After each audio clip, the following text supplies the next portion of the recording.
¿Por qué los samuráis sin señor apestaban? Os voy a contar la triste historia de los Ronin, guerreros sin dueño, sin honor y sin futuro. En un Japón donde morir por tu amo era más honorable que vivir por ti mismo. Perder a tu señor no era una desgracia, era una maldición. Pero atención, lo que vas a descubrir no es solo historia antigua.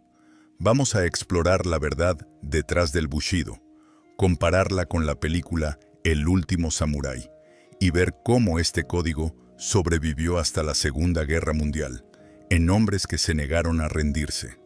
Quédate hasta el final del vídeo, porque lo mejor está reservado para el cierre. Suscríbete y comparte el canal para más historias.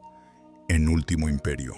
Tras la gran batalla de Sekigahara, Japón ya no era tierra de héroes, sino de sobrevivientes. Miles de samuráis vagaban sin amo, cubiertos por la vergüenza del fracaso. La sociedad los despreciaba. No podían trabajar, no podían servir. Eran una sombra del guerrero ideal que el Bushido glorificaba. Se les veía como basura con espada. Y sin embargo, en esa humillación, empezó el verdadero significado del honor. El Bushido no era un simple código, era una cadena invisible. Lealtad absoluta, obediencia ciega, sacrificio total. Morir por tu señor no era trágico, era glorioso. Pero cuando el señor moría, el samurái debía elegir entre la deshonra o el seppuku, el suicidio ritual. Ese era el precio del honor en un mundo donde la compasión no tenía lugar.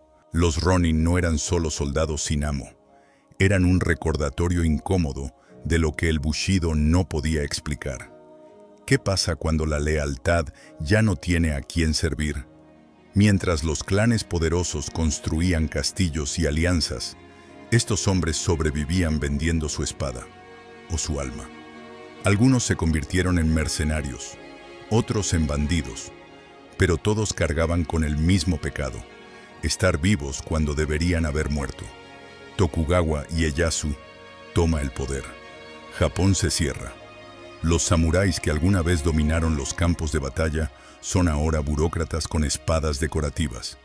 El Bushido cambia de piel.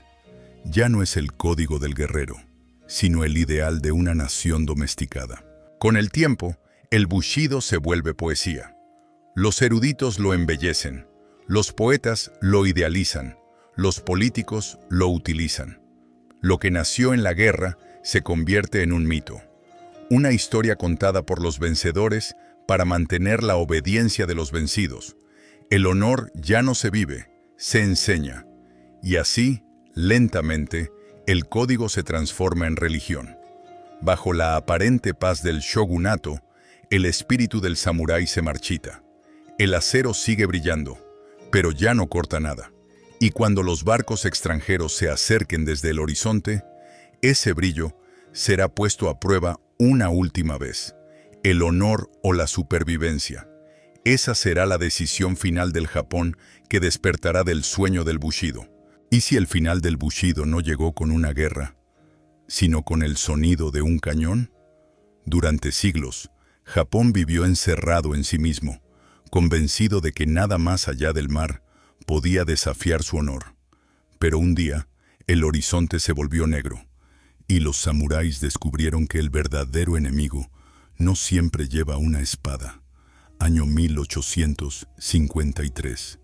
Las aguas de la bahía de Edo tiemblan. 4 barcos norteamericanos se acercan lentamente, escupiendo humo por sus chimeneas. Los llaman Kurofune, los barcos negros.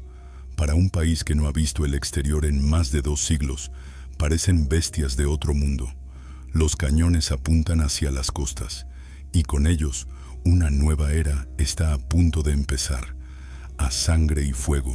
En los templos, los monjes oran. En los castillos, los shoguns se reúnen. El Bushido había enseñado a morir con honor, pero no a adaptarse. Los samuráis miran esos barcos con rabia y miedo. Miedo a perder su poder, a ver su mundo reemplazado por máquinas y comercio. El enemigo no vino a conquistar con espadas, sino con acuerdos, y eso los desconcertó aún más. Mientras los barcos extranjeros negocian, el shogunato se desmorona desde dentro. Las familias samuráis se dividen. Unos piden abrirse al mundo, otros claman resistir hasta el final. El bushido, antes claro como el acero, se quiebra entre la razón y el orgullo. Las viejas lealtades se pudren en silencio. Y bajo esa tensión empieza a germinar una revolución. Los clanes del sur, Satsuma y Choshu, deciden actuar.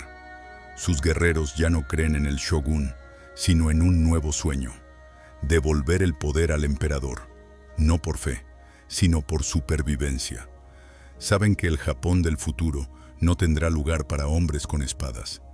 Y mientras el país se moderniza a la fuerza, el bushido empieza a morir, lentamente, sin gloria. 1868. La guerra Boshin estalla. Samuráis contra samuráis, no por honor, sino por el futuro del país. Tokugawa cae, el shogunato desaparece y Japón entra en la era Meiji, modernidad, industria, uniformes y fusiles. Pero entre el humo de esa victoria, una generación entera de guerreros queda atrás. El bushido ha sido derrotado por el progreso. Algunos se niegan a aceptar la derrota. Quemados por la nostalgia, creen que el bushido puede renacer en medio del acero occidental. Se ocultan en las montañas. Juran fidelidad a ideales que el tiempo ya ha enterrado. Entre ellos, un nombre empieza a resonar. Un guerrero que luchará por devolver el alma a Japón. Saigo Takamori. Año 1877. Japón se ha transformado. Los samuráis ya no existen como casta. El emperador Meiji los ha sustituido por un ejército moderno, uniformado, con fusiles y cañones. Pero en Satsuma, un antiguo guerrero se niega a aceptar ese futuro. Saigo Takamori, héroe de la restauración Meiji, no lucha por el pasado. Lucha porque siente que el alma de Japón está desapareciendo. Para él, la modernidad sin honor es una rendición invisible. El nuevo Japón brilla con fábricas, ferrocarriles y uniformes europeos. Pero en los corazones de los antiguos samuráis solo queda vacío. Se les prohíbe portar espada, su símbolo de identidad. El bushido, antes sagrado, se convierte en un mito incómodo. Saigo no soporta verlo. El país por el que luchó ahora desprecia todo lo que creía justo. Entonces decide actuar. Junto a sus seguidores, antiguos guerreros de Satsuma, se levanta contra el imperio. No tienen fusiles, ni artillería moderna. Solo su fe en el honor. Comienza la rebelión de Satsuma, la última gran guerra samurái. No luchan por ganar, lo saben. Luchan para que el mundo recuerde que el espíritu del bushido no se vende ni se olvida. En la película El último samurái, el protagonista aprende el bushido de los japoneses. Pero en la historia real, fue Japón quien tuvo que aprender de Occidente, y lo hizo demasiado rápido. Nathan Algren, el personaje interpretado por Tom Cruise, es una mezcla de varios extranjeros que realmente entrenaron al ejército imperial, no al rebelde. En cambio, Saigo Takamori nunca fue entrenado por nadie. Él era el maestro, el último que creyó en un Japón imposible.